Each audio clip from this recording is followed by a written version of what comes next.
పిత పుత్ర పవిత్రాత్మనామమున ఆమెన్.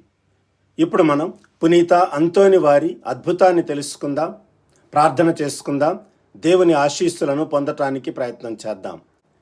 జీవిత ప్రయాణపు తుఫానులలో అచంచల విశ్వాసం అన్న అద్భుతాన్ని గురించి మనం ఇప్పుడు ధ్యానం చేసుకుందాం. క్రీస్తునాథుని యందు మిక్కిలి ప్రియమైన సహోదరి సహోదరులారా, ఈ పవిత్ర దినాన పునీత పాదువాపుర అంతోని వారి భక్తిలో దైవ సన్నిధిలో కూడి ఉన్న మీకందరికీ స్వాగతం మరియు నా హృదయపూర్వక కృతజ్ఞతలు. మన దైనందిన జీవిత ప్రయాణంలో ఎన్నో రకాల కష్టాలు, ఆపదలు మనలను ఊహించని విధంగా చుట్టుముడుతూ ఉంటాయి. సంసారం అనే సాగరంలో ప్రయాణిస్తూ ఉన్నప్పుడు, సమస్యల అలలు పైకి లేచినప్పుడు, కుటుంబంలో ఆర్థిక ఇబ్బందులు లేదా ఆకస్మికమైన ఘోరమైన శోధనలు రేగుతూ ఉన్నప్పుడు మన హృదయం ఎంతో వేదనకు గురి అవుతూ ఉంటుంది.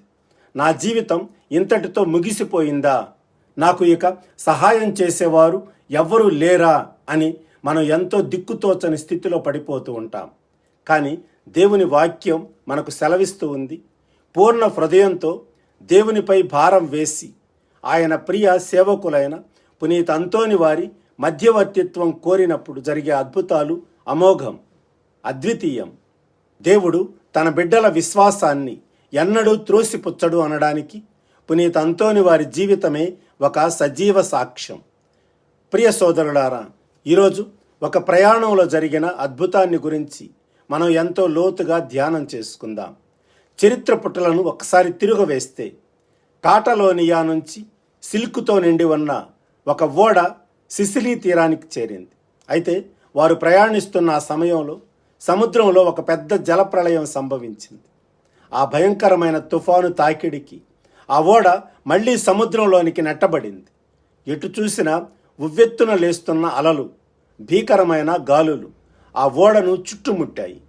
దానిని అదుపు చేయడంలో ఓడలో ఉన్న ఎవరి వల్ల కావడం లేదు. అంతా చేతులెత్తేశారు. ఓడపై ఉన్న వారంతా ఇక అంతా సమాప్తమైపోయింది, తాము మరణించటం ఖాయం అని భావించారు.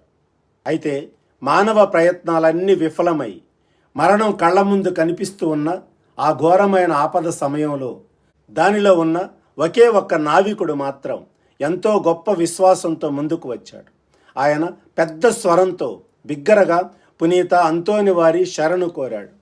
ప్రియ అంతోని వారా, ఈ ఓడను నీ చేతులలో ఉంచుతూ ఉన్నాం, నీవు దీనిని నడిపించు అని పూర్ణ హృదయంతో ఆ నావికుడు ప్రార్థించాడు. మనుష్యుల నమ్మకం ముగిసిన చోట దేవుని కార్యం ప్రారంభమవుతుంది అనడానికి నిదర్శనంగా నావికులు అందరూ చూస్తూ ఉండగా ఒక అద్భుతం జరిగింది. పునీత అంతోని వారు ఆ ఓడ ముందు భాగంలో ప్రత్యక్షమై కనిపించారు. ఆయన వారి వంక ఎంతో కరుణతో, చిరునవ్వుతో చూస్తూ, పడవను దానంతట దానిని వెళ్ళనివ్వండి, ఇప్పుడు అది సురక్షితంగానే ఉంది అని చెప్తూ అదృశ్యమయ్యారు. ఆశ్చర్యకరంగా వెంటనే అనుకూలమైన గాలి వీచి అప్పటి వరకు మునిగిపోతుంది అనుకున్న ఆ ఓడ సురక్షితంగా ఓడరేవుకు చేరింది. అలల మధ్య చిక్కుకుపోయిన వినాశన తీరంలో ఉన్న పడవ తిరిగి సాధారణ స్థితికి వచ్చి రేవుకు చేరింది మరియు ఓడలో ఉన్న వారంతా రక్షించబడ్డారు. ఆ భక్తుడు అంతోని వారి ఎడల చూపిన అమితమైన విశ్వాసమే ఆ ప్రమాదం నుండి వారందరినీ కాపాడింది. ప్రియ సహోదరి సహోదరులారా, ఈ అద్భుతం మనందరి జీవితాలకు ఎంతో గొప్ప ఆధ్యాత్మిక సందేశాన్ని ఇస్తూ ఉంది. పరిశుద్ధ గ్రంథంలో యెషయా గ్రంథం 41వ అధ్యాయం 10వ వచనంలో దేవుని వాక్యం ఈ విధంగా సెలవిస్తూ ఉంది. నీవు భయపడకుము, నేను నీకు తోడై ఉందును, నీవు వెరువకుము, నేను నీకు దేవుడను, నేను నీకు బలమును వసగి నిన్ను ఆదుకొందును, నీతి అను నా కుడి చేతితో నిన్ను కాపాడుదును అని పరిశుద్ధ గ్రంథ వాక్యం బోధిస్తూ ఉంది. అలానే పేతురు రాసిన మొదటి లేఖ 5వ అధ్యాయం 6-7 వచనాలలో పేతురు గారు ఈ విధంగా అంటారు. శక్తిమంతుడగు దేవుని హస్తమునకు వినమ్రులు కండు, యుక్త సమయమున ఆయన మిమ్ము ఉద్ధరించును, ఆయన మిమ్మను గూర్చి శ్రద్ధ వహించును, కనుక మీ విచారములన్నీ ఆయనపై మోపుడు అని పరిశుద్ధ గ్రంథ వాక్యం బోధిస్తుంది. క్రైస్తవుని జీవితం అంటేనే విశ్వాస జీవితం.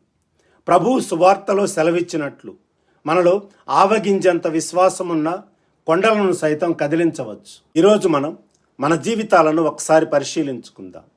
జీవిత సముద్రంలో ప్రయాణిస్తున్న మనకు కూడా అనేక కష్టాలు, బాధనలు, వేదనలు వస్తూ ఉంటాయి. మన కుటుంబంలో ఎప్పుడైనా సమస్యల అలలు ఎదురైనప్పుడు మన విశ్వాసం ఎలా ఉంటూ ఉంది? దేవుని ఎడల విశ్వాసంతో నిలిచినప్పుడు మాత్రమే మన మనస్సు ఆనందంగా ఉండగలదు.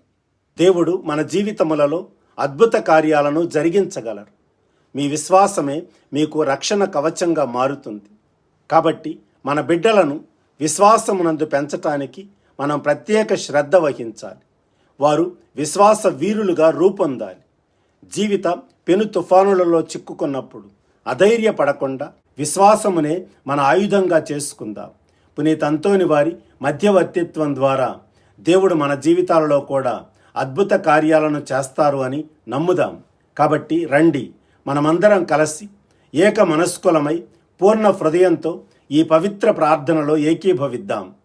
విశ్వాసమును మాకు పునీత అంతోని వారి ద్వారా బోధిస్తున్న ఓ సర్వేశ్వర, నా జీవితమును, నా కుటుంబమును, నా బిడ్డలను మీ హస్తముల యందు ఉంచుతూ ఉన్నాము.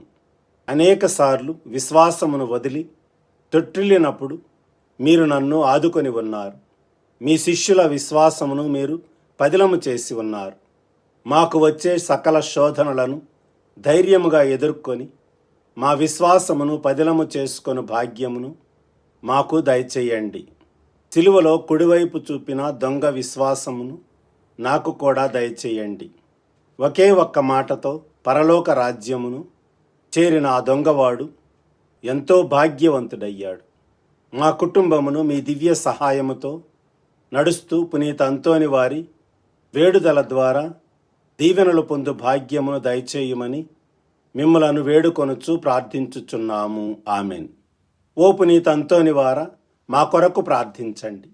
ఈ దినము మనము చేయదగిన సుకృత కార్యము ప్రయాణములు చేస్తున్న వారి కొరకు, ముఖ్యముగా సుదీర్ఘ ప్రయాణములు చేస్తున్న వారి కొరకు దేవుని రక్షణ ఉండాలి అని మనం ప్రత్యేకంగా ప్రార్థన చేసుకుందాం.